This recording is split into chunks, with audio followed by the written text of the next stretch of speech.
अपने आप से प्यार करना सीखो। एक छोटे से गांव में एक आदमी रहता था। उसके घर के पास में एक पहाड़ था जहां पर वह रोज सुबह जाता, वहां पर थोड़ी देर उस पहाड़ पर बैठता, फिर वापस आ जाता। तो रोज की तरह वह सुबह सुबह जा रहा था। पीछे से उसका छोटा सा बेटा आया। उसने आकर के उसका हाथ पकड़ लिया और कहा कि आज मैं भी आपके साथ चलूंगा। उसने पहले तो उसको थोड़ा सा समझाया और मना किया, कहा कि जो रास्ता है वो बहुत ही छोटा है और चढ़ाई बहुत ज्यादा है, तो तू मेरे साथ नहीं चल पाओगे। लेकिन फिर जब उस बेटे ने जिद करी तो पिता मान गया। वो दोनों पहाड़ पर चढ़ने लगे। पिता ने बेटे का हाथ कस करके पकड़ा हुआ था।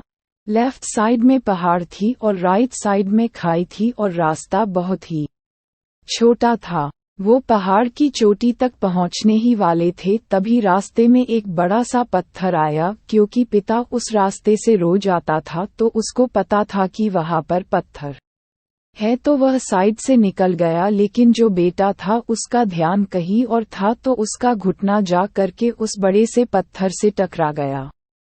उस बच्चे के मुंह से एक चीज निकली और जैसे ही वह चीखा, उसकी आवाज उन पहाड़ों में गूंजने लगी। इससे पहले उस बच्चे ने कभी भी अपनी आवाज की गूंज नहीं सुनी थी, तो उसे समझ नहीं आ रहा था कि ये क्या हो रहा है। वह अंदर से थोड़ा सा घबरा गया और उसे लगा कि शायद कहीं कोई है जो छुपकर उसे देख रहा है और उसका मजाक उड़ा रहा है।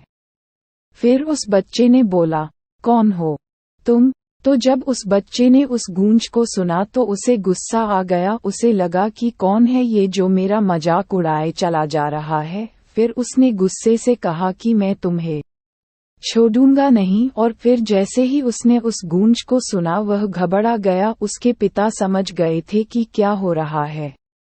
उसने अपने पिता का हाथ कस के पकड़ लिया और उनसे पूछा कि कौन है ये जो मुझे इतना तंग कर रहा है, कौन है ये जो मुझे इतना डरा रहा है। तो उसके पिता थोड़ा सा मुस्कुराए और उन्होंने खाई की तरफ देखा और जोर से बोला, मैं तुमसे बहुत प्यार करता हूँ। वह सुनकर वह बच्चा हैरान हो गया और उसे समझ नहीं आया कि हो क्या रहा है, क्योंकि वही इंसान जो उसका मजाक उड़ा रहा है, उसको तंग कर रहा है, वह उसके पिता को बोल रहा है कि मैं तुमसे बहुत प्यार करता हूँ। तो उसके पिता अपने बेटे को देखा और वो समझ गए कि उसके मन में क्या चल रहा है। और फिर दोबारा उन्होंने बोला, तुम बहुत अच्छे हो। और ये सुनकर उनका बेटा थोड़ा सा मुस्कुराया और पूछा अपने पिता से कि ये क्या हो रहा है।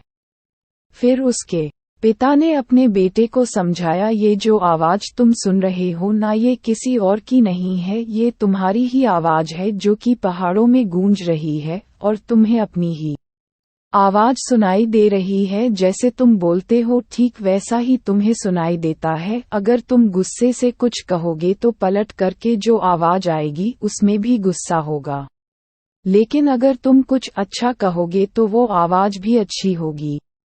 बिल्कुल इसी तरह से हमारी जिंदगी में भी होता है। जैसा तुम अपने मन में इस जिंदगी के बारे में सोचते हो, ये जिंदगी तुम्हारे लिए बिल्कुल वैसी ही हो जाती है। अगर तुम मन ही मन अपने आप से ये बोलते रहोगे कि मेरी जिंदगी तो बहुत बुरी है, तो तुम्हारी जिंदगी सच में बुरी हो जाएगी। और अगर तुम अपनी जिंदगी से प्यार करोगे तो तुम्हारी जिंदगी भी तुमसे प्यार करेगी। ये बात उस बच्चे के दिमाग में घर कर गई और फिर वे दोनों उस पहाड़ की चोटी पर गए। लेकिन बच्चे के दिमाग में यही बात घूम रहा था और फिर वह बच्चा खिलखिलाकर हंसा और उसने अपने दोनों हाथ खोले और अपनी पूरी ताकत से बोला, मैं तुमसे बहुत प्यार करता हूँ।